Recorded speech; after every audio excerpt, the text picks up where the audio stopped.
Hey, everybody. Welcome to Game Audio Hour number 120. This is our weekly podcast. We discuss all things game audio, from creative ideas to the latest techniques, project experiences, to audio secrets. Here's where you'll find your in-depth coverage and opinions related to game audio. Hey, Mike, where you been? Not to interrupt the flow, but are we in fact on the air? It says stop broadcast on my end that I'm live. Hey, Mike, where you been? I see off air, but if we're rolling, then I'm good. Hold on, let me check. We are on the air. We are definitely on the air. Is it just me on the air, or is Mike magically not on there? Somehow weirdness. I just see off air in the upper right-hand corner where it usually says on air with a nice yellow glow. So I'm happy to be wrong, but just FYI. Google is being funny. Now it looks like Michael in the chat room saying, yes, we're on. Matt, bop till you flop. Hey, I haven't seen you before, but it looks like they're all saying we are on the air. All right. Hey, y'all. Welcome to our new overlords, the Google YouTube that took our Hangouts away and then make us do it through some weird thing. So I screwed something up, which was last week I correctly put the YouTube chat underneath the video, window. But then this week I didn't update that because I thought like the chat was generally related to our channel, but apparently it is specific, and it makes sense because when the show is over, the chat ends. So it is specific to our show. So I apologize if you went to gameaudiohour.com/live and you wanted to chat out there. That chat isn't working. Instead, just follow the link of the live show into the YouTubes, and there's a chat to the right of the video there. And since I see a bunch of people in there, it seems like we've got it figured out. Yep. Hey, Mad. Hey, Sean. Man, we're fulsome. Look at this. Oh, I stole that term. I told myself I'd never say fulsome because it's kind of like a catchphrase of Sonic State Live, which I love to watch, but there I am saying it. But I did pretty good. I made it 120 episodes without saying it. That's pretty good. And what does that word mean exactly?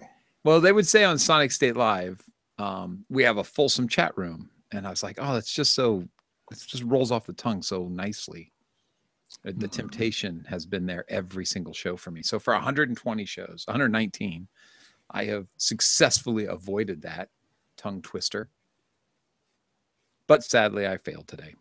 It's okay. We should think of a new one. Maybe by the end of the show, we'll think of something that sounds just as neat, just as smooth, and rolls off the tongue. Maybe our chat room is completely erect. Hey, maybe Mike, how are you doing? I'm doing great. Let's quickly try to eradicate everyone's short-term memory of that last conversational fragment. Things are good. We're getting a little bit of rain. It's cool. It's autumnal. It's fun. How are things over on your end? Oh, it's pretty great. Wasn't it great that that deluge of rain that just hit SoCal really hard last night? I'm really thankful for that. I would say that was actually a great birthday present. Just having a nice little bit of a change to the SoCal scenery. Especially if you're a plant. Yeah. Yes. Vince, so the rain fell and you got a year older. Is there any relation to you growing? I think there is. I do like Toto. I call the rains down in Los Angeles. No. It sort of works. No, you did not. That's worse than my comment you tried to erase from short term. I like that song. I think I mentioned before that I like karaoke, and I will play that song because it's cool. Is that your victory song? Is that like the one that you're just No. That's sort of like a middle of the night thing when things are sort of getting relaxed. I'm sorry, Mike. And happy birthday, Vince, if we haven't said that yet. No, thank you. Thank you. I turned 35 this weekend. Woo. And man, that's about it. So old. You're almost done. No, I am not. Yeah. Well, hey, I totally recognize I have great respect for my elders, Kyle. That's worse. Having your respect for your elders when your elders are Mike and my age is worse than just calling us old. That's hilarious. That's one of those like Southern insults where somebody looks at you and says, "Boy, aren't you beautiful today?" And you know you just look a mess. Oh, that's fantastic. Great respect for my elders. Hey, things are going great though. Good.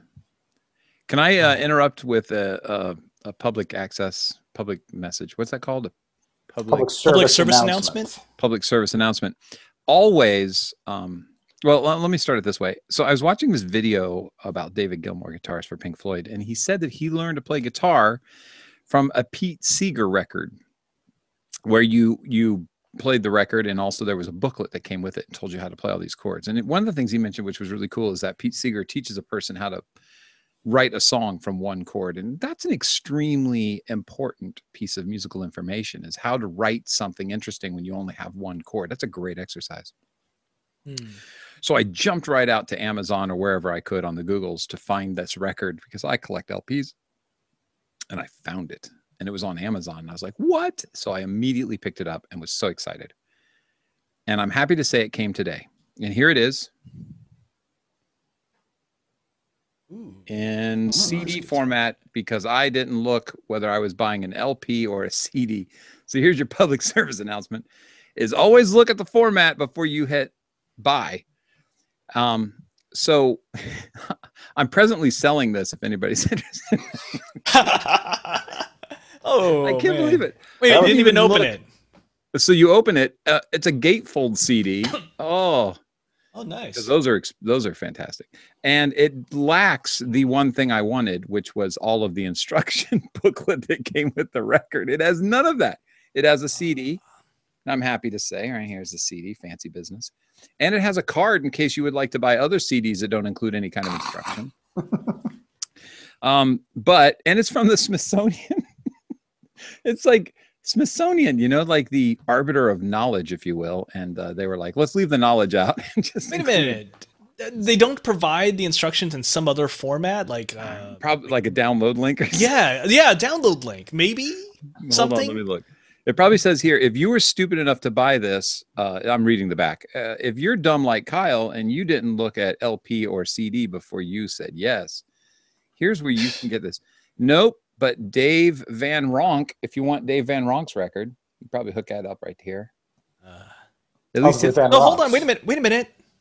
Look at that other piece of paper, because I briefly saw something that said Mac OS, so it suggests that there might be some data files somewhere. Oh my God. Oh my God.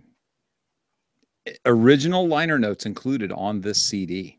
The CD includes both music and liner notes in PDF form. Okay. Not a complete loss.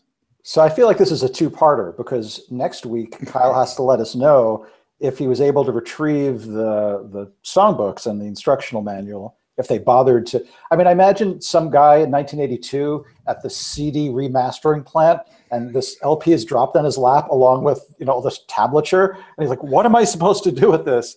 And he probably just threw it away.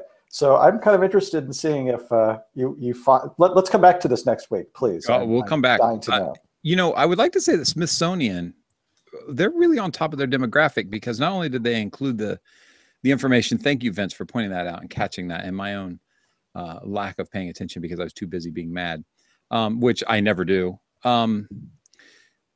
They say here that if you want to download the liner notes on your Windows XP machine, because they know that their demographic, there's a chance that they're still on XP. I think that's pretty funny. Is anybody on XP anymore that's below the age of 70? Quiet. Birds chirp. Yeah, my parents are 68. Yeah, okay. Are they on XP? They are on XP. They still love that machine. It works. It does what it needs to do. I did have... Go ahead. No, you go, Mike. Fine. I did keep an XP machine around just so I could play one video game, and then the machine broke. So sadly, I've moved on. Oh, wait a minute. What video game is this? Yeah. It was a fairly obscure game by Stainless Steel Studios called Empire's Dawn of the Modern World. It was a unofficial sequel to Empire Earth. And since I worked on a couple of games in that series, I got really into the real-time strategy genre. So I just started playing anything I could get my hand on. And I became really good at that one obscure game that no one else ever really tried. And I actually used to do something like that. I actually kept a Windows 2000 machine so that I could play one of the early versions of Magic the Gathering. Dunes of the Planeswalkers. Oh yeah, that was Yeah. that. I had that too. That was really good. Who made that? Who made that game? Was that Bethesda at the time? I think it might have been Bethesda. That was the first. That was a weird thing because it was an early collectible game. You could trade cards and you could buy cards in the store. And I remember thinking, why am I buying the cards? You know, I don't really own them. And then they did this thing where you could trade them in, right? Or excuse me, I mean, you could cash them in, right? You could get the real card, but they would remove it from your deck electronically. Wow. I didn't think that's how it worked anyway. Yeah, I didn't quite do that. I kind of got into the game, but I actually usually played with borrowed decks from my college friends at the time.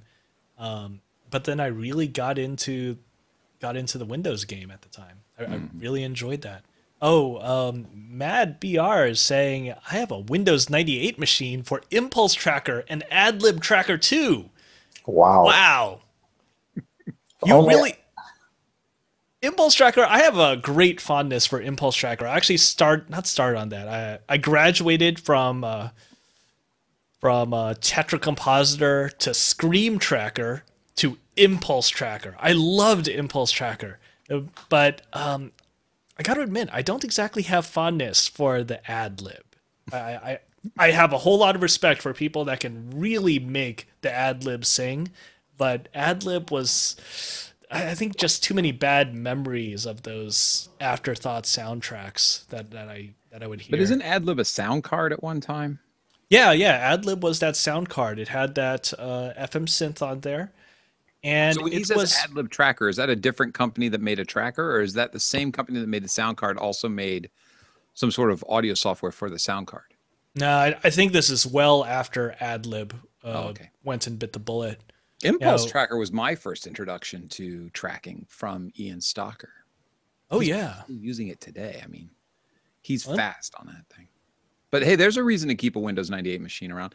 And I'll tell you another reason, because I'm a glutton for punishment. I bought that recording console at Otari. And if I want automation, guess what I have to have?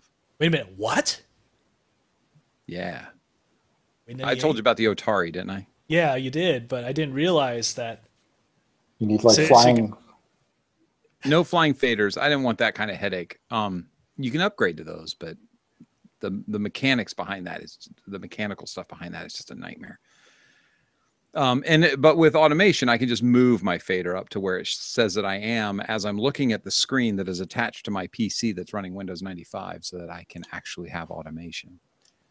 Vince rocked backwards, fell over to the side, and started laughing. Hey, man, 95's where it's at. Oh, man. Automation. Well, I mean, just honestly, it's not even a matter of the functionality. I totally get it. There was an article about this one auto body shop in Eastern Europe that still ran their entire business from a Commodore 64. I saw that article not too long ago. Isn't that great? And I look at that and I think that's fantastic. And I don't have that same reaction when it comes to Windows 95 and Windows 98 though, because of, I mean, they're just some.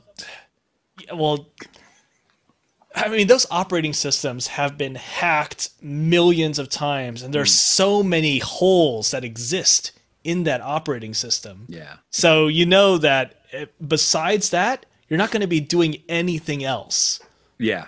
Nothing else whatsoever. That's going to be hooked up to your Otari, or that's going to be running AdLib Tracker, and that is it. You are not upgrading that thing. You're not, except, I don't know, AdLib Tracker. There's probably going to be some new versions of that coming out soon. But well, to be fair, when I'm using the machine, I can either do my automation or play Myst. Well, hold on. Why do you need to do that? I mean, Myst has been remade for every system known to man. But it's no better than on 95. That's the king of operating systems as far as that game is concerned. Oh, hold on. Well, how come you're not saying that the Mac is the king for Myst? Because if there is ever a time when Apple users can say, yeah, Mac, and for their game support, there's Myst. And then there's Warcraft. you know. Do you remember Riven? Wasn't that the next Myst? Well, I yeah, believe it was yeah. the sequel. Yeah. Yeah. I wonder if You they'll know, port. go ahead, Mike. This wasn't a serious comment, but I was going to say, I wonder if they'll port Myst to the touch bar of the new Mac and just have like a really flat version of it. You just have to scroll up and down a lot. Because someone ported, apparently they ported functional port of Doom to the touch bar. What? Oh man. Like you can play Doom on the touch bar of one of the new Macs. Wow. Which is like 5 pixels high by 1700 pixels wide. So, you know, what was interesting about Doom though, and I think it's kind of, there's a joke in here, I just can't put it together, is that the touch bar is only that big, right? But when you were in Doom, did you ever notice, or especially Wolfenstein, how all the bad guys were way shorter? The camera perspective was as if nobody had any like legs below their knees. Everybody was a little bit down from where you were looking. It was weird. They didn't get that perspective quite right. Well, Did you guys ever notice that? Yeah, I think I know what you mean. Like all those really big, beefy monsters, they were always short. But yeah. Oh yeah, my God. well, I mean, 3D is just so weird. I can see what? Doom in the bar. Doom running on the Mac. Hey, somebody, Mike, did you put that in the chat room? I posted it into the Slack group, but I'm gonna do this. There we go. Vince has got it. That is so ridiculous. So Mike Hoffman says that he thinks that Myst was the first game he had on Windows 95. Wow. Hold on, wait a minute. What about that? That's a great question. There was that pinball game on Windows 95, though. Well, Doom was on. No, Doom was pre-95. That's all DOS days, wasn't it? Yeah, yeah. My God, I don't remember. I mean, obviously Myst made an impact because I associate it with Windows 95. That and that sound. Who made the sound for Windows 95? Completely, everybody knows this answer, but I just want to put it out there. Well, should we tell you, or do you want to let the chatties Let's let the chatties do it. Who did the chime sound for Windows 95 startup? Let's see. Let's give them about 20 seconds because of that offset. But yeah, it was he's been doing that Windows sound for a while, not just Windows 95, but after that as well. And just put out a new album if you want to buy it for $50. Little expensive, I thought to myself, but I'm going to get it because, I mean, it's who he is, and I will be dedicated. I don't know if we're delayed because they don't know, or we. I'm sure they know, or because we're on a. Or if they're not live. Yeah, no one's coming in. We should just say it. Oh yeah, that's true. We could just say it, right? Yeah, and it's Brian Eno. Brian Eno. Also known for his score for Spore, which is a massive generative undertaking using what was the language? It was like a derivative of Max or something like that. It's a derivative of Pure Data called EAPD. That's right. Yeah. I have an intimate connection to that because of working on Spore Creatures for the DS. And yes, Matt BR got it right.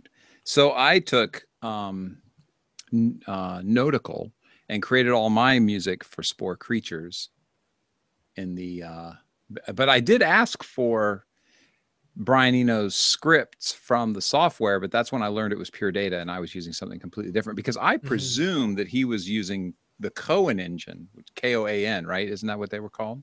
The brothers. So, wait a minute. So a little bit of history about that. I might as well stick some game audio in the game audio hour. So there are these two brothers and they're super awesome guys. And they're very generous too with their time. So if you have questions, they created a software and I'm going to completely ham fist this and it's going to be slightly accurate, but don't quote me. Look it up yourself. They ended up creating this thing called the Cohen engine or Cohen. Yeah, Cohen, like a Zen Koan, Koan. And so they created this thing, and Brian Eno created all kinds of albums using that engine, and they ended up losing the license to it. Oddly, I have no idea why. So they recreated it with improvements. The persons who grabbed the license didn't end up taking it anywhere. That's why it's dead today. And they created Nautical, which is basically an upgraded version of the Cohen engine. And so I assumed that Brian Eno had used that since he had done albums using that engine. And I wanted to see if I could get his scripts and then bring them into Nautical, which are all done in Lua.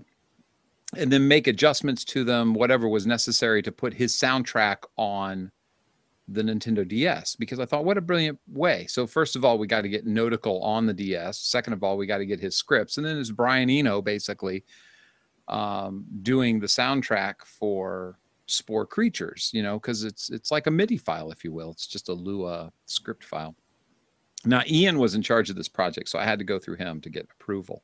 But this was my original plan. So I reached out to kind of do some beforehand work, and found out that he didn't even use the Cohen engine. He used PD, and basically kind of like a stripped down version of PD that they had placed on the actual disc itself. So it didn't translate. So then the next step for me was, I mean, if Ian's listening right now, he's learning this for the first time. So since I didn't have any kind of scripts, I didn't have to go to Ian and say, hey, I'd like to, you know, look at us. We can get the Brian Eno scripts and we can just, let's talk Amaze. Is that who it is? No, Amaze Entertainment via, what's the name of the company that does all the sim stuff? Maxis? Maxis, yeah. But I think Amaze is who handled all of the, you know, I don't know if Amaze was doing the development for this and then Maxis did the publishing, or the other way around. But I did it through Ian, so I didn't have to worry about anything. Anyway, so I never had to report to Ian that we were going to do it, that I had an idea to do it this way, because it never came back that was the way it was done anyway. So since Brian Eno didn't use that, I was like, well, then check me out. I get to go do my own stuff. And so I went nuts into Nautical, and that's when I really like turned that thing upside down and learned the guts of it. And so all the songs that I composed on that, Ian also composed on that, and maybe even Stephen Phalema, I think he also composed on it. And I'm sorry if anybody else I'm not mentioning composed on that. But anyway, all of my compositions that are in the game were done via Nautical, and then I just hit play and record, because you never know what you're going to get. It's a generative engine. And then I'd listen and go, man, yeah, that's pretty good. I'll send it over to Ian. And somehow it magically gets stuffed in the game. So that's my experience with Spore Creatures, which was way fun. That's cool. So there you go. Nautical's still around. I didn't realize that it's on Nautical 3 now. I haven't touched Nautical in a long time. So Nautical is so good. You guys, if you get a chance, guys and gals, to check out Nautical. You know what I do with it more than anything now is I let it compose my base layer. I load it full of information. I choose my keys. I choose the changes. I choose my rests.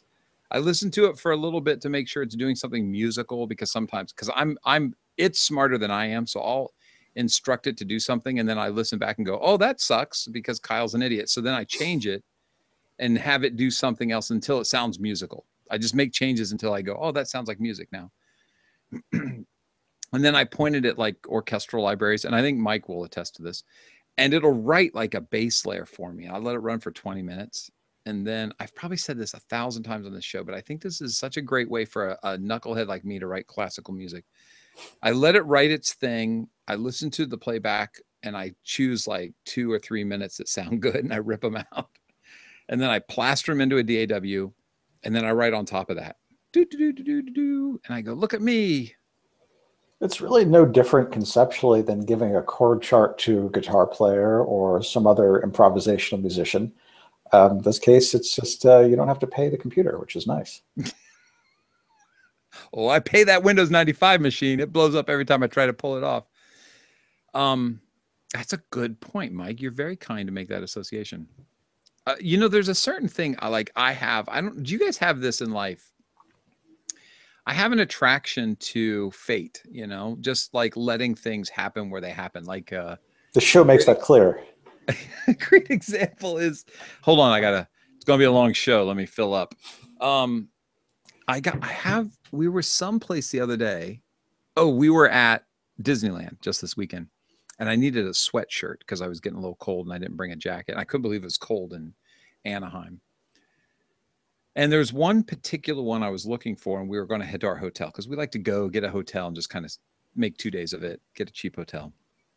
And so that probably rumbled through the mic. Sorry. I went into the store in downtown Disney, and I did not see the specific sweater that I wanted to get. And my daughter says, well, why don't you just ask them behind the counter? They probably have it. And she's right. But there's part of my life I like to lead by fate. And I said to her, well, I really just kind of like to see if it's there. And if it isn't there, then that's, if you believe in a higher power, whatever, God or whoever, that's God's way of saying that you're not buying it today. You know, you're not spending the money, because fate fell and it was like, nope, it's not there. It's not easy to find. It's not right there. And I was remarking to my wife about how much I do that with everything, like gas, like filling up my car. I've ended up on the side of the highway more times than you can imagine, because I'm like, well, didn't see a gas station. Guess I'm done. That's a true story. I have no problem imagining you pulled over to the side of the highway, Kyle. I have a very vivid recollection. It's so... Mike and I have been through that together. So sadly, there's a certain amount of like fate that I just like to creep into my life. And when it comes to music, I do the same thing. I go, okay, I'm just going to let this, I'm going to load this noticle up with some information. I'm just going to let fate own this piece of music. Do you guys do anything like that? Well, certainly, you know, as mentioned, whenever you're dealing with a semi-improvisational musician who takes a chart and fills in all the details, there's intrinsic what they call stochastic music there, or statistical. And improvisation has a kind of random component to it. And as for generative audio tools, I'd love to do more with them, but I haven't found anything convenient enough to really plug into my workflow yet. Back in the old days, I used to write some tools that did a little bit of that, but nothing in modern times. Did you use them for your compositions then, just to kind of create a bass score? Well, it wasn't that sophisticated. It was when I was kind of audio lead for a game company, and we had extreme bandwidth limitations, so I had to write software to generate a lot of music, and down to the level of synthesizing waveforms by hand. So I would write some random routines for rhythmic stuff, and occasionally just to add some variety to things. But this is way more primitive than I could do now. What about you, Vince? Yeah, I think I mentioned maybe last week or the week before that one of the things I'm actually really bad at is listening to the notes in my head when I'm doing something. I'm like, oh, okay, you know, I think that this will feel right. I think that this will be right. I'm actually much more attuned to chords in terms of the shape that my hands do take on in hitting the keys than I am the actual sounds of things. Very often I'll just be like, I'm pretty sure that this particular chord change will do good, or I'm gonna do like some jumping around on medians. I'm gonna do some circle of fifths here. I'm going to do some chromatic stepping there, and yeah, I will be sort of me, Vince the composer, just telling, hey, Vince the performer, you know, get on your keyboard and jam a bit. Get on your EWI and jam a bit. You know, you can make this happen. Man, you bring up a great point, and why generative is so interesting to me is because I really hate it when I grab a guitar and the first thing I play is an A. It always is the first little warm up I do, the first chord changes I do, and that whole mentality. I don't know how far back it reaches, but the whole thing is about me trying to find something completely different every time I pick up the guitar. So I try, when I grab a guitar randomly at somebody's house, the first thought that goes through my mind is don't play something in A, because you know it's like the middle, it's like the meat of the neck. Everybody's in A. If you look at my 58 Strat, it's got all the bend marks against the neck. All of that aging was in A. It's unbelievable. The guy's just playing a pentatonic scale in A, whoever owned it for 100 years before I got it. And it's just so easy for guitarists to just fall into A. And so I force myself not to. And I'm like the worst person to hear warming up, because I'm forcing myself out of A. And so it sounds like I don't know what the hell I'm doing. How about you, Mike? Do you sit down at the piano, put your hands down, and just play the same thing? Or do you force yourself to do something different? You know, sometimes I do get into habits, especially because I'm not as sophisticated a keyboard player as Vince. And what I've found is when I'm doing things old school, if I'm scoring on paper and with pencil, my writing is often much more diverse and interesting because I'm not limited to what I can easily play. And even if I'm doing a project that's ultimately realized through samples, sometimes I will take to pencil and paper just so I can tap into that aspect of my creativity and think a little bit outside the box in terms of rhythmic patterns and accompaniment patterns and modulation. So it's not as good as being able to play piano competently, but it is a good source of, not source, but it's a good way to get out of bad habits. I totally agree. You know, sometimes it's nice to start with chords, and sometimes it's nice to start with what you're good at. And oh man, that's why I like to have this book around. Hey, the keyboard is failing me right now. These tropes, I'm falling back on these old motions that I've done before. I mean, especially if you're working on a game for, weeks or months, and I want something that's like this. I want something that's like this, and then you end up just playing that same thing, just inputting it into the DAW straight as you did 2 weeks prior. So yeah, having the sketchbook out and writing some things out can really get you in the right place. That's a great thought. The guitar is basically like having a keyboard on each string that's been shifted slightly, and that's one thing I like about it is I can approach leads on a different string. I get used to the spacing on the A string or something, and I'll jump down to the B string and use that same spacing for leads. And obviously I end up in between notes that aren't supposed to be in that scale, which is weird, but it really wakes up your ear. Or another thing that I do, I don't know if there's so what I'm looking for, an equivalent on piano with you guys, but when you're barring a chord on a guitar, you're basically, your finger here is creating the nut, right? So as you slide up the neck, you're kind of like capoing the neck, if you will, and you're really just holding in this shape an E. You're just moving up the neck and moving the nut behind you. Mm-hmm. And so I create a line there and I play behind it. So anytime I'm doing a scale, I try to go into this unknown area back here and hit a couple of notes on each string and pull it forward, but still stay in key. And I think it's a great exercise to teach you how to be behind it and move into the, because a lot of guitarists learn just the pentatonic box pattern. I mean, that's the comfort level for so many people. So what I'm talking about is scales and knowing kind of a center point for the scale and exercising your brain to go into the background of the scale and then bring it into the comfort zone and then back into the weird places and bring it to the comfort zone. Does that really work with a keyboard since it's mirrored for every 12 keys? The keyboard is intrinsically symmetrical in a way that a guitar is not. Maybe this is a loose analogy, but sometimes when I find I'm in a rut, I'll just hit the transpose button a few times and be at a rut in a different key. And surprisingly, that refreshes the sound enough that sometimes it'll push me in different directions, even if I'm physically playing the same key. The experience of hearing different pitches with the same key pattern will often free me up creatively. So that might be a kind of a crude analogy to what you're saying. That's a very good analogy. I can totally relate to that mentally. Another thing that guitar has that's beneficial to it is, and violin, cello, whatever but guitar specifically, or any strumming kind of stringed instrument, is that we have these shapes, these geometric shapes, right? D and A, and they create squares and triangles. I did say that right? Or have I had too much Makers 46? They have those shapes in geometry, yes. Yes, thank you. Geometric shapes. So, but as you move up the neck, obviously the key changes. So if I'm in D here and I move up, I'm now in E, and I could eventually get up to A or something like that, and you can move around. And that's how a lot of instrumentalists will comp, is they'll keep a shape but move into an area where it's different, and so now the D up in the 5th fret now sounds completely different than the D down on the 2nd fret.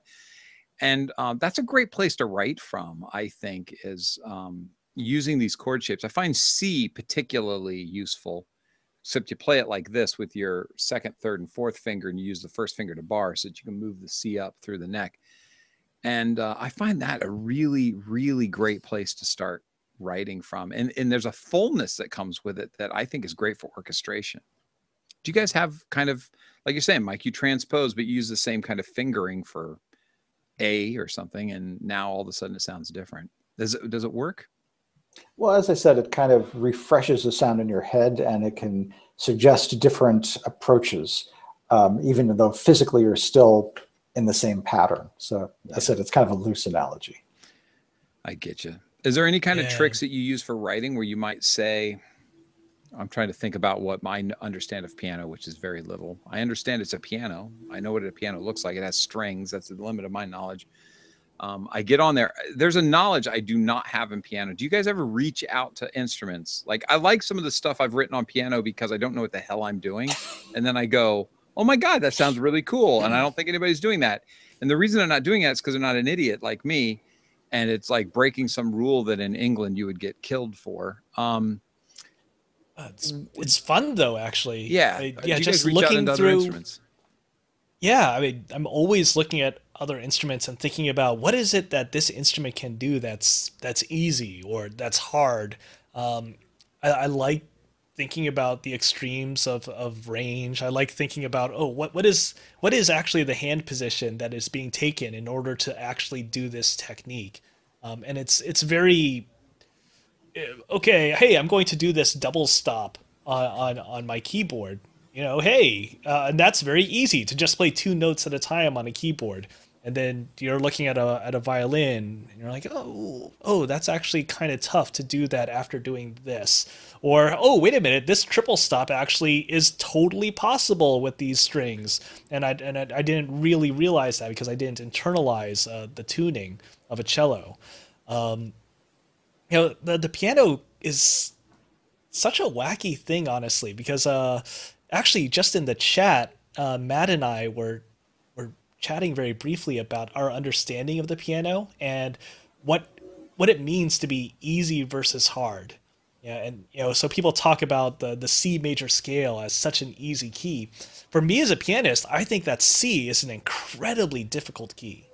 It's just a very awkward key because everything that you do has to be on that level, and you can't rely on the black keys as an anchor point or a place to relax or a place to reach out to for particular places in a sequence.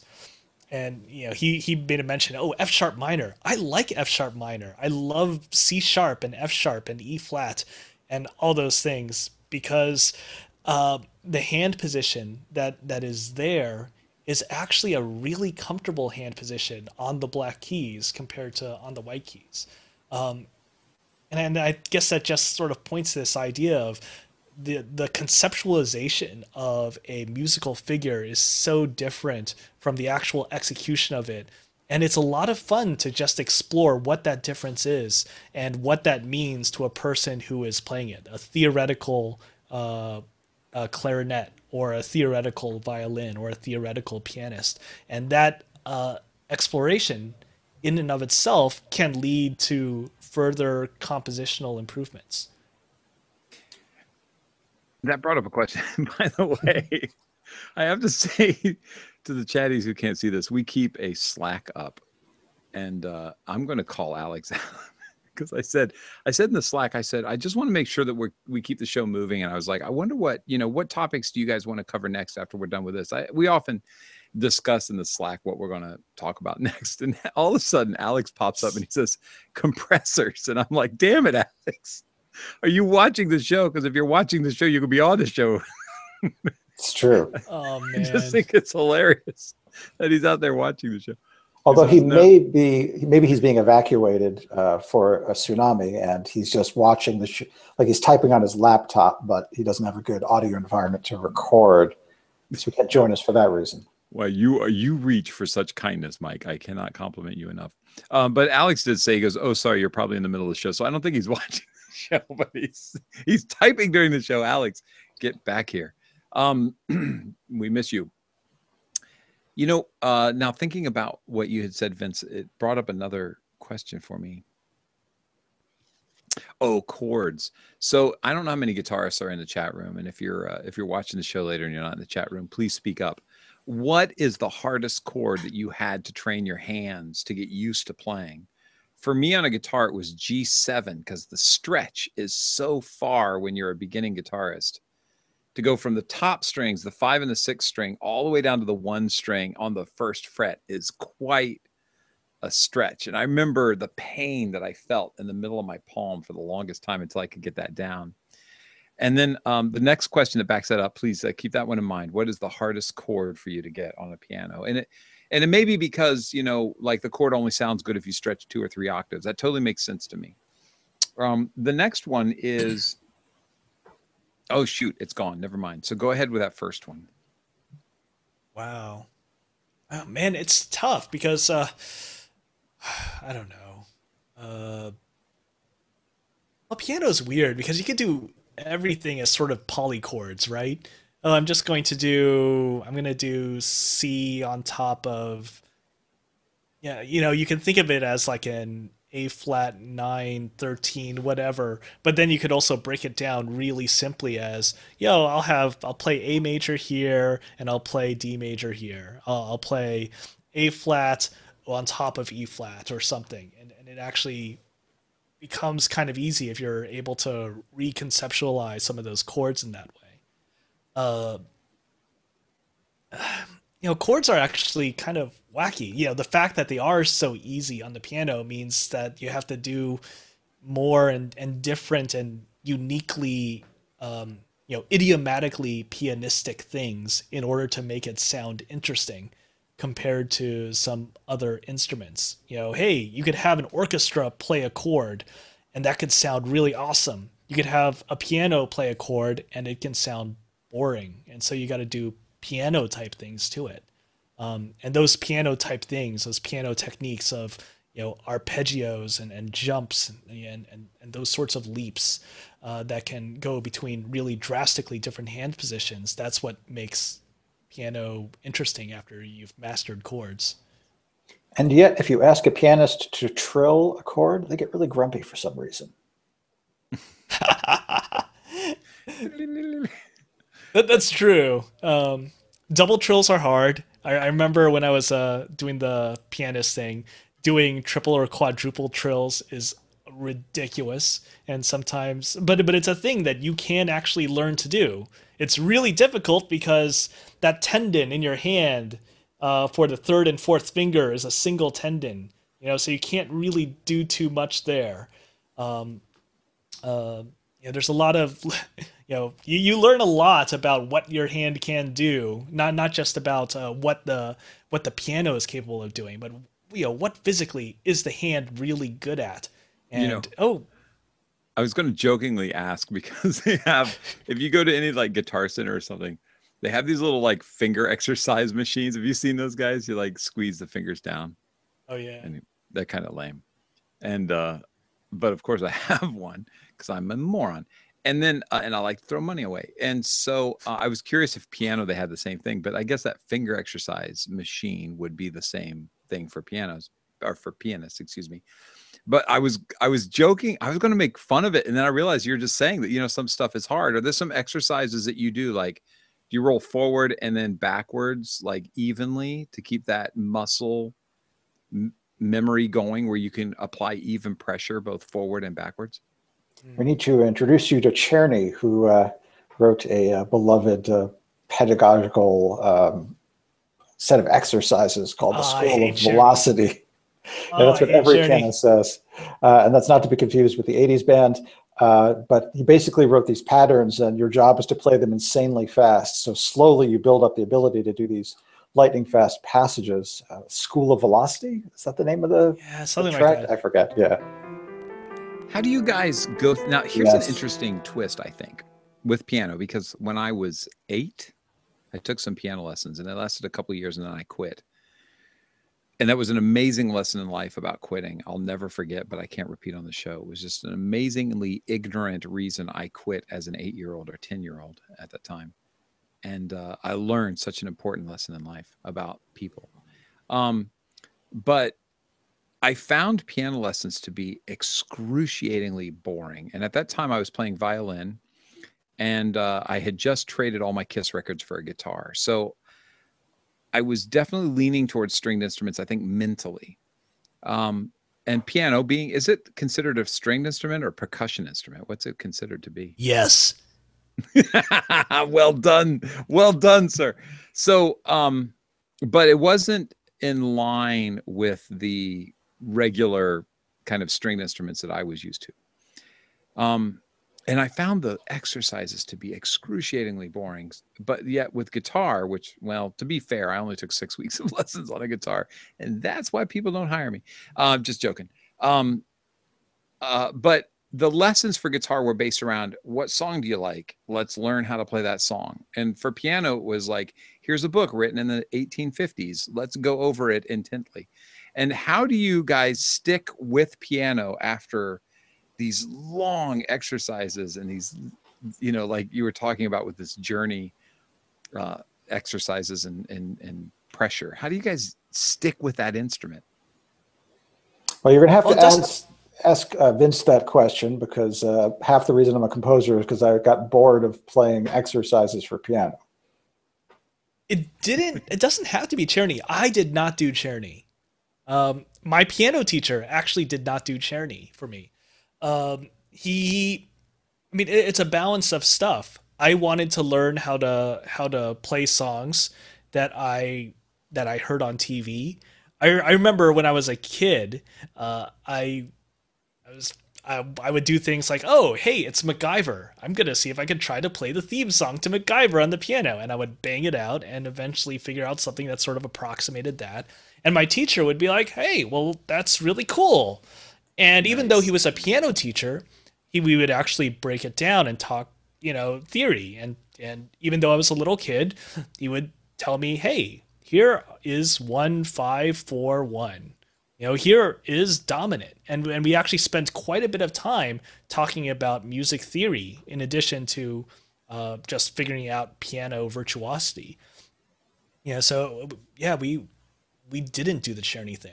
Do you have an interest in that kind of thing anyway, naturally? Did he identify some sort of like mathematical thing that you like to do in your brain that related to theory? I don't know actually. I don't think it was for me specifically. My piano teacher back when I was a kid had 30 or 40 students at the time. And he always did it as a balance of a lot of things. Hey, here's some popular music, here's some classical music. Let's talk about theory. Let's actually spend more time analyzing this piece of music rather than performing it. And this was for kids who are 6 7 years old, doing things like the Bastian piano books or the Lila Fletcher piano books that were explicitly for teaching and not, Beethoven or Mozart and things like that. But he felt it really important that even if you're a little kid, you should try to understand what it is you're doing and not just simply do it. So as a piano player, and Mike also, although Mike is being modest, I've heard Mike play. It's beautiful. Do you guys find Mike shakes his head no? Do you find it is Mike? And that's not the 46 talking. Do you guys find that it is difficult for you to either ad lib with another musician or play some piece that's been set in front of you in written music? Do you lean one way or the other and find the other way hard? Could you repeat the question? I didn't quite catch all its nuances. It's a difficult question because the answer is so very obvious, but I don't want to be, it's obvious to my experience, not obvious to you guys. But basically, I find that pianists are in one of two fields. They can either ad lib and kind of like play along with a band and just make music, or they're really good at reading music. Do you find that you fall into one of those camps? Oh, I'm definitely in the playing along group. I got to spend some time really staring at a piece of music. I'm okay at sight reading. I mean, I had to do it for college and whatnot, but I'm not brilliant at it. Like I know some guys are. Honestly, it's more fun to just play with other people. Yeah. What do you think, Mike? I think any composer is naturally going to lean more on the improvisational side of musicianship, just because composition begins with improvisation at some end, which isn't to say we don't have some fine sight readers among our ranks, but I suspect that the ones who have the people who have a passion to be interpretive artists tend to go on to be session players and studio musicians and less primarily composers. That's true. But then sometimes when you hire musicians to play on stuff that you've written, I've run into musicians who just absolutely, if I said, hey, we should jam sometime, they're like, no, nope. I can read exactly what you put here and I can go nuts with the timing of reading it and applying it to my fingers, but I'm not the kind of guy who just gets together and plays. And it was the first time it was with pianists that I realized that was a difference. Well, I think particularly if you're working with, I hate that word, particularly, if you're working with musicians who come from a legit classical background. They have been so ground in the ethos of playing what is written and interpreting it according to a strict set of rules that I think many of them don't feel comfortable doing improv. And it's not that they lack the technical ability or the music theory, it's just kind of not in their bag. And sometimes as particularly often, if you're recording, they'll freeze up because they definitely don't want to be set in stone with something that wasn't perfect and premeditated and flawlessly executed. So there are definitely different schools. Whereas if you get a jazzer, they're going to be perfectly happy to improvise as long as you want them to, and sometimes after you ask them to stop. And then you get the hardcore classical music guys where, for them, classical music is not 1800s, but 1700s and before. You're like, oh, well, figured bass. And, hey, here's what I'm going to be doing on the harpsichord while everyone else is doing all their fun sort of solo stuff. Yeah, well, okay, I got some time. I can have fun within my space, and it's fun. It's not fully delineated. That's true. That is an interesting pocket of improv. Somebody else trying to break into the show. Were you just I've got an opinion. Did you just play that? That was great. You should write that down. Sorry about that. That was also written by Brian Eno. Just kidding. You make a great point, because I meet so many great musicians and my instinct is to say, oh my God, I could write some music that's beyond my ability if I could play with them. And then they don't want to hang out and play because they're like, nope, this isn't, this is what I do. And I kind of feel sorry in some ways. I think, oh my God, you've got such an amazing talent that if you could just release that ability to ad lib, or to whatever the word is I'm looking for, if you could just release that, you would be unbelievable. But I've noticed there's a really hard wall between the two. It's in some ways, I think, thank God the hard wall is there, because this is somebody you can depend on. I need this amazing piano thing to be played, and they go, yeah. But then on the other side, you think, oh my God, that's so amazing if you could do this other thing, and they go, no, that's not it. I fall, obviously, because my entire life has been about playing with other people. Even college time was about performance and playing with other people.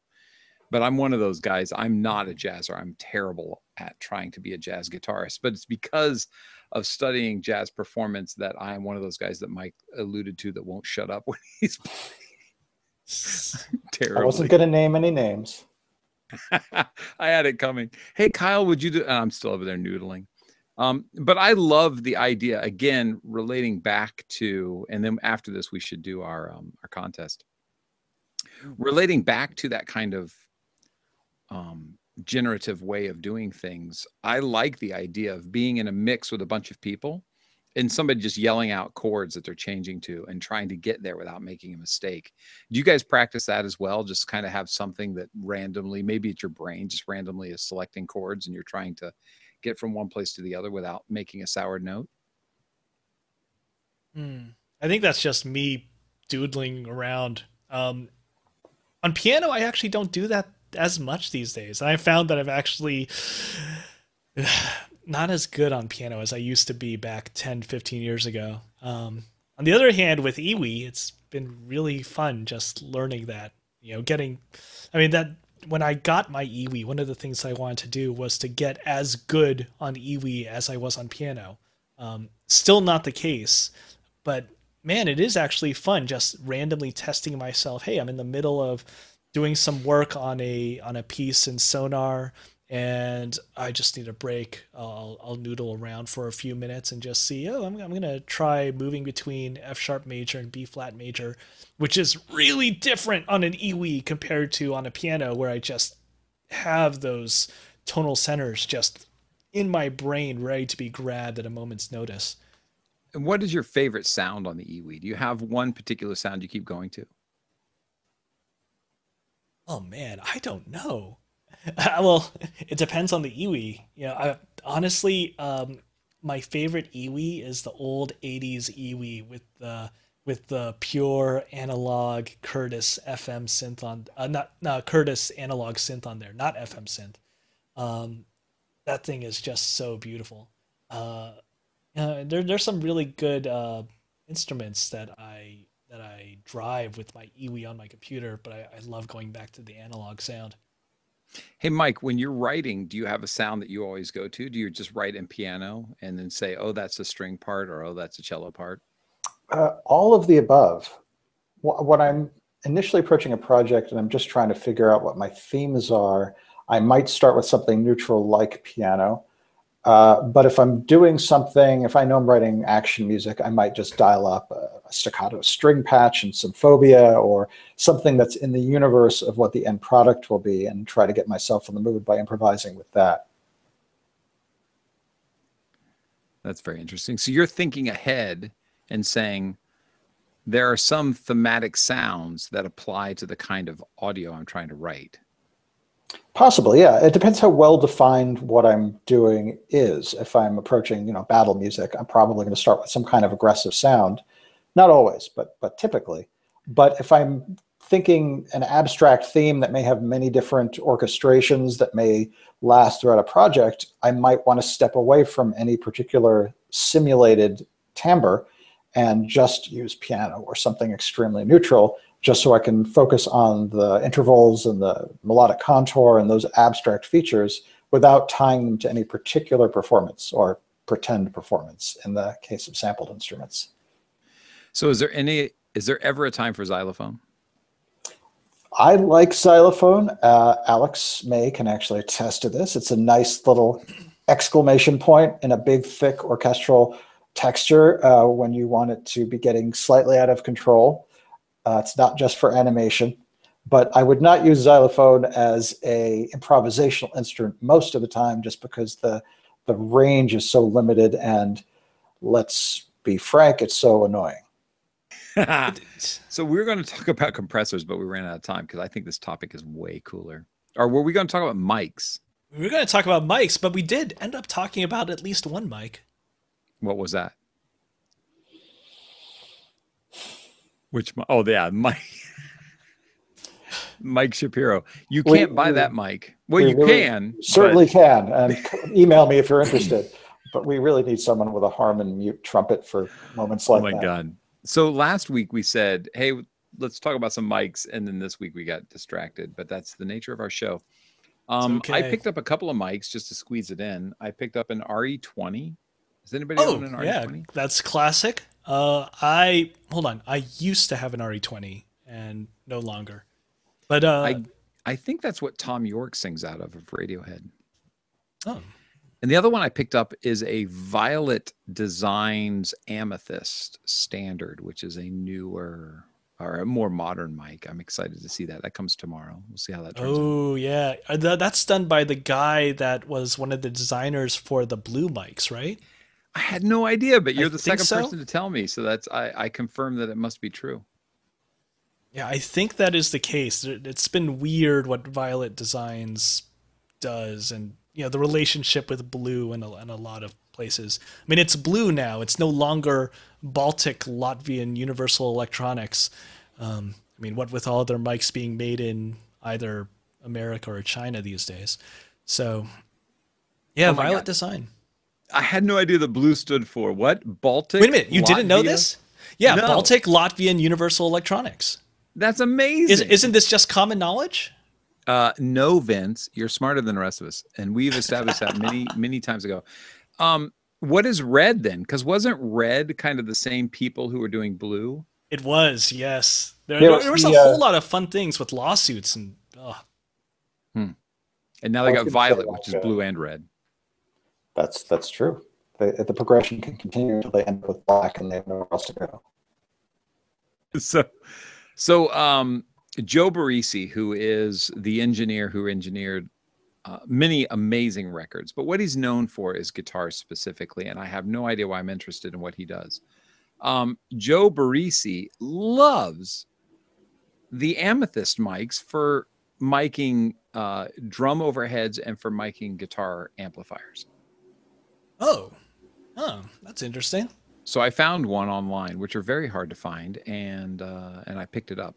The other thing I want really badly, and I wish that Aspen Pittman would send it to me, is a Vipre by Groove Tubes. If you're looking for a mic pre that will blow your mind, get a Vipre. And if you don't believe me, just Google Vipre and I don't know, Aspen Pittman, and watch his example. I advise that everybody does this because if anything, it's going to educate you on the importance of impedance, and people kind of blow that off, but that is an extremely important part of setting up a microphone. And you'll watch his example. What he does with impedance is unbelievable. Check that out. Just search Google for it.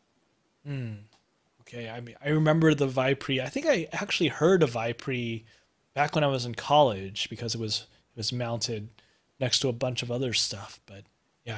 Hey, Matt Miller says that it's Russian Estonia Dynamics Red. Wait a minute, is it really? No way. That must be a joke. I think he's onto it. It's Matt Miller. Oh, come on, Matt. Everyone knows the company relocated to a different part of Northern Europe between each mic release. It's like scotch that's named after every river that goes through its property. That's true. So anyway, let's announce some winners. Are you guys ready? Oh man, that's right. Isotope. Isotope. So this contest is for, can you go ahead, Vince, while I look this up? Yeah, the contest is for the RX plugin pack. So yeah, RX plugins, de-esser, de-noiser. What else is there? I think this is a Cole Porter song.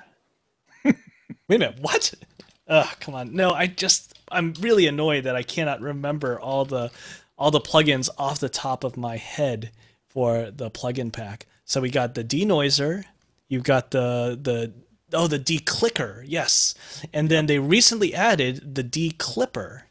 And the declipper is pretty excellent. I know that you were talking about it last week as well. But yeah, de-hum, de-noise, declip, declick. And so our winner is this week is, are you ready? Can somebody give me a drum roll without bouncing their mic around? The winner is Westwood Game Audio. You have won RX plugs. RX plugin. Yeah, the plugin pack. Plugin pack. Thank you very much. And we'd like to thank Isotope for being our sponsor and taking care of us and allowing us to give away free software. If you, well, you know, I always find this interesting when a contest says tell your friends, because I'm like, I'm not telling my friends. It increases my chances to win. But anyway, tell your friends next month, excuse me, December, we're giving away like a huge pack. I'll just put it that way. It is a very special giveaway. Please be part of it. And if you feel like telling people to join, please do. But thank you, Isotope, and congratulations, Westwood Game Audio. You are the winner of the RX plugin pack, and we'll get in contact through Twitter and then get your email, or if you're watching this, send us your email address, and we'll send you the license. As I understand, they are in the UK and not Westwood in the Los Angeles sense of Westwood. Is that correct? Very different Westwood, yes. Yeah, this one has less crime. Maybe Westwood has fine crime in LA. I have no idea. Westwood's Okay, Fine crime, wow. The criminals don't have the ability to park there, so it's actually fairly low in crime. Oh, is that what it is? I don't think I've ever been to Westwood in LA. I bet you've never parked there. I've definitely not. I've definitely not parked there. That's probably why you haven't been there. we could do this forever. Oh man. Hey, by the way, yes, Thanksgiving is this week. Oh so just before we head out, besides doing the preemptive giving thanks, are any of you guys planning on buying any cool stuff? Oh my God. Black Friday is happening. A lot of guys have been doing Black Friday deals for the week. Some guys have actually been doing Black Friday deals for the month. So have you guys picked up anything? Are you looking to pick up anything? Well, just today, I succumbed to peer pressure and went over to pluginalliance.com and got their VSC22 compressor. Is that what it's called? Oh. It's another analog compressor emulation, but it was the only way to get Alex to stop screaming at me to get it. It is highly, highly regarded. I just want to make sure I got the name correctly on Is that. that the Vertigo VSC2? Yes. Yes, VSC2. Sorry. Normally $300, now it's $100. So you may want to check it out. Most of the reviews rave highly about it. And speaking of Plugin Alliance, they've been doing $9 plugin Fridays. So it's worth keeping an eye on them when Friday rolls around, just to see if they're giving away anything of interest for $9.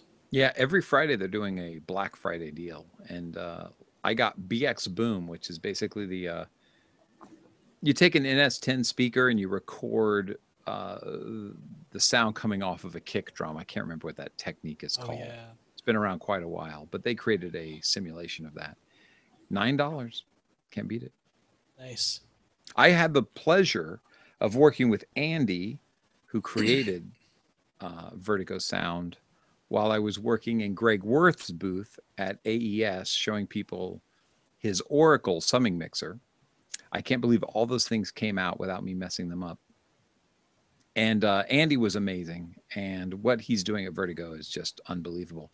And what was great is I had to learn all of his equipment to demo it to people. And so it's great to have the plug-in, because now I'm like, oh, this makes sense. I do this thing and I do this other thing. He's got 4, maybe 5 units, only 2 of which Plugin Alliance has emulated. So I definitely recommend you get his stuff. Cool.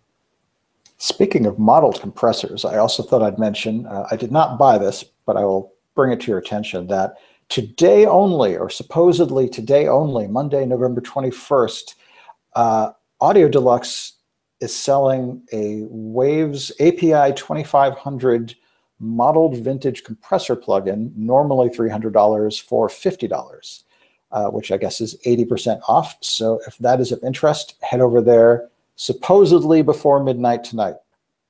In practice, sometimes these 24-hour deals spill on over several days, but that is what the text says. Or be like Kyle and buy a console and get a bunch of API frees. That's true. You could get the real thing. And how much would that run you, Kyle? Would it be never mind. Let's not talk about that. My wife could be listening. No, by the way, how much is it in pounds?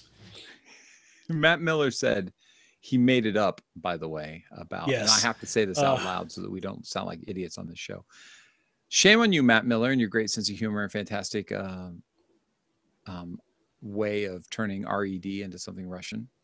But Russian Estonian dynamics is not apparently the real thing. I just want to say, there is precedent for people who start up companies in order to poke fun at the companies that they leave. So, for example, there's a company called Altinex that deals in stuff like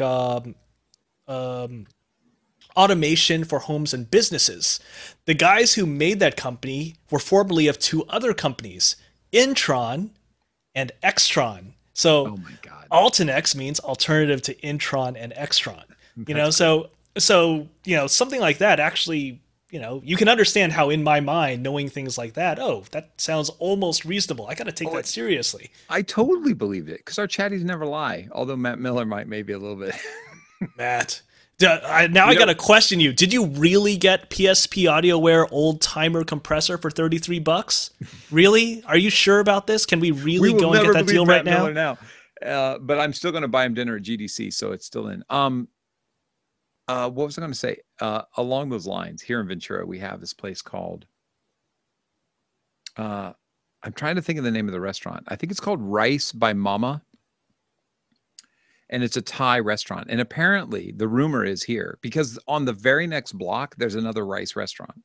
Exactly the same lettering, the same signage, serves the same food. And so apparently here they call it Rice by Mama. And then the other one, because her mom and her daughter had a fight and started another competing restaurant, it's Rice by Ungrateful Daughter is the next one over. That is exactly what, I don't know these 2 restaurants, but I know that is indeed the story. That happens so many times throughout the restaurant world. That's amazing. So I can believe Matt Miller, because these competing companies have made up a name. Anyways, I have spaghetti to get to. Excellent. So you're saying did Mike just grunt a little? No, I was just wondering, are you suggesting that we should not become the game audio 90 minutes tonight? Yeah, right. What are we on to? Okay, we're the game audio hour and 15 minutes. Game audio, yeah, 73. That's cool. Game audio 73. Well, with that happening, I'm going to say goodbye. Don't forget to get your GDC hotel. Remember, you can cancel that at any time up to like 2 weeks before. So it's smart if you're planning on going to GDC to get a hotel so that you kind of have that out of the way. What do you Oh, guys think? that is a good reminder. So I think it's a decent reminder. Happy Thanksgiving to everybody. Thank you, Isotope. We will see you next week, I guess. We will see you. Do you guys think? Next Yeah, week's I think nothing next week's special. going to happen. Yeah. Next week I don't is think definitely there's going to any happen. holiday. Sometimes we have holidays that creep up on me and I realize like I think Halloween No. was on Monday. I think it's only Cyber Monday. That's the only thing we got to deal with, which means we'll probably be talking about more deals then. That's a great idea. Let's talk about deals on Monday. Anyway, happy Thanksgiving to those who aren't here in this company or in this country. Sorry, I'm trying to get off of here, so I'm saying stupid things. Happy Thanksgiving to those who aren't here in this country. Happy dinner. Have a good dinner. Later, guys, and good seeing everybody on the show. Yeah. Bye. Later.